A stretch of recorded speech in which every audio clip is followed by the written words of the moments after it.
permanent dress either. We were studying that material and wash and wear and rain resistant material. You know, the rain it would just run off. They were advertising like men's suits in those days. They would show you in the rain, you know. You just take it off. And all those new materials are coming out because at that time they had mostly silk and wool.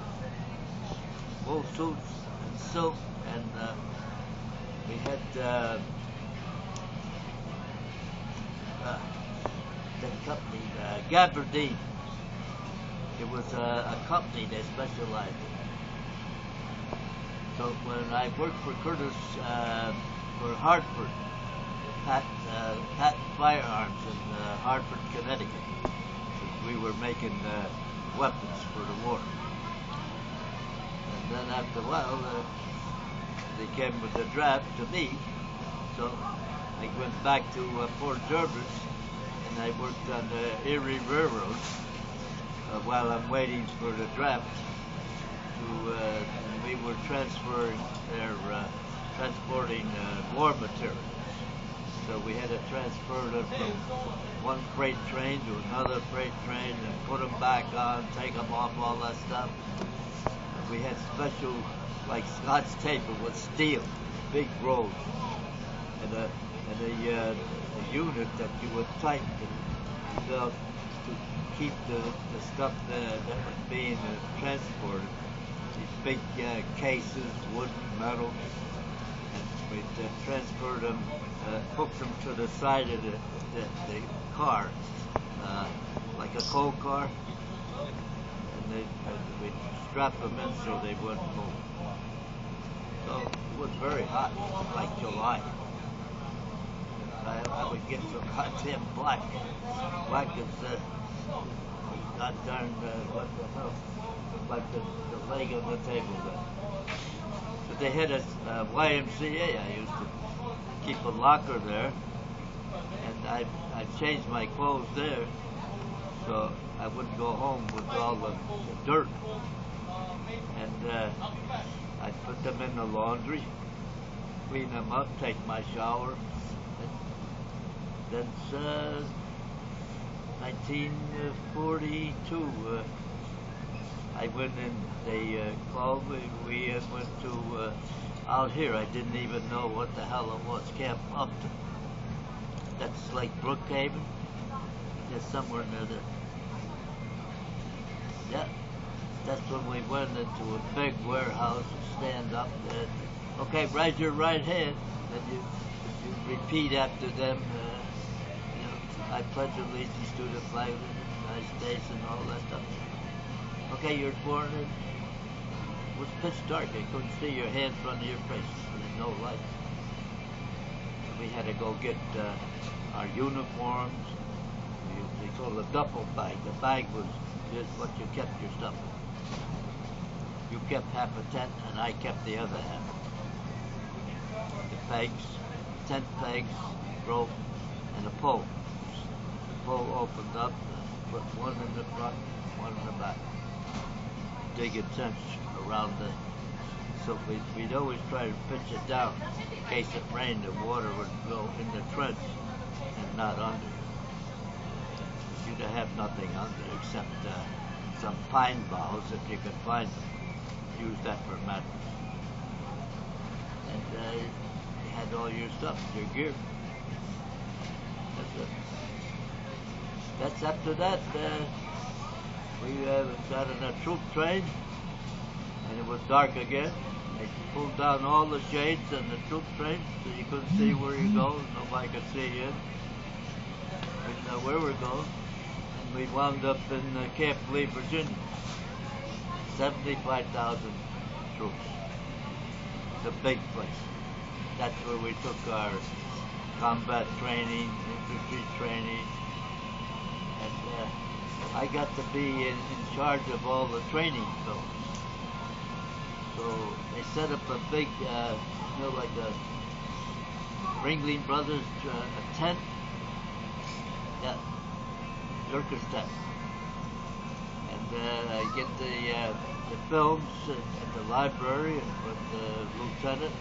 We set it all up, and they said that the training films were all about the war and how you would identify enemy aircraft, enemy submarines, enemy boats, enemy planes, stuff like that, and how you would handle yourself in combat. Yeah. You had to sit down on the floor, on the ground. There was no chairs. And like 4:30 in the morning, get up, go watch the training. Then we used to have more, and I'd go get to the library, and I said, where did we go? Oh, we're going over to get some more films. Okay? So I set it up in the mess hall. We had the benches, like a picnic bench, you know, board on this side, board on the, and 8 men would sit to eat. So set up the screen for that in the mess hall for more training. It was constant training. Yeah.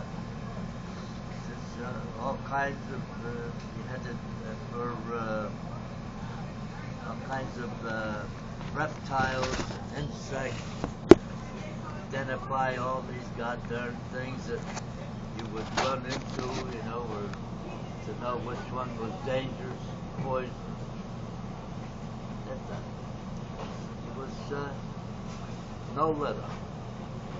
You had to go in the morning. They had calisthenics. They had a guy on a big platform, and you did whatever he did. You know, bam, bam, bam.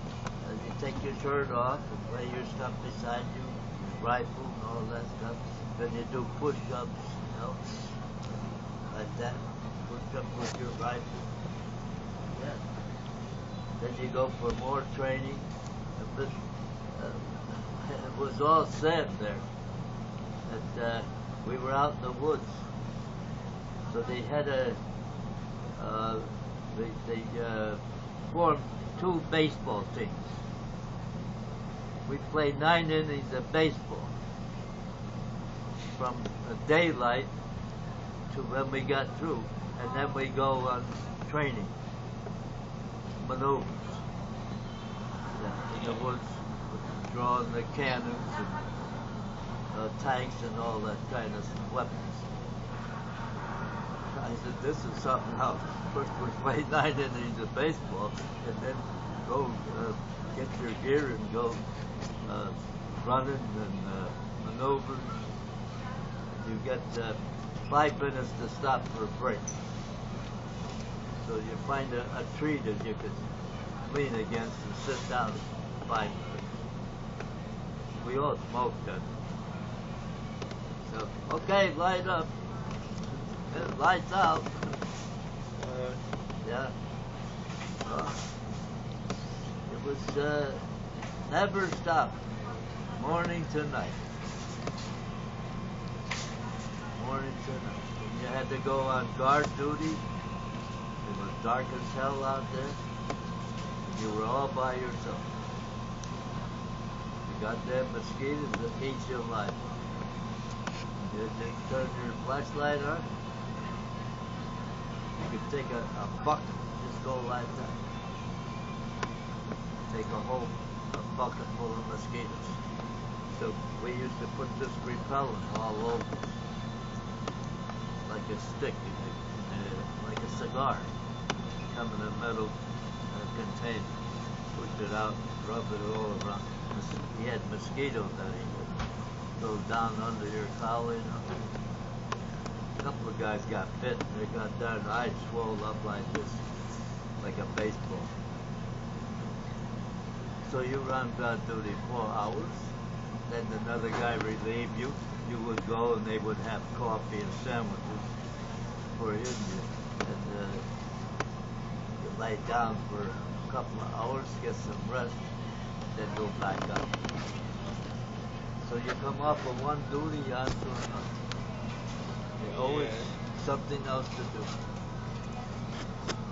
4 years.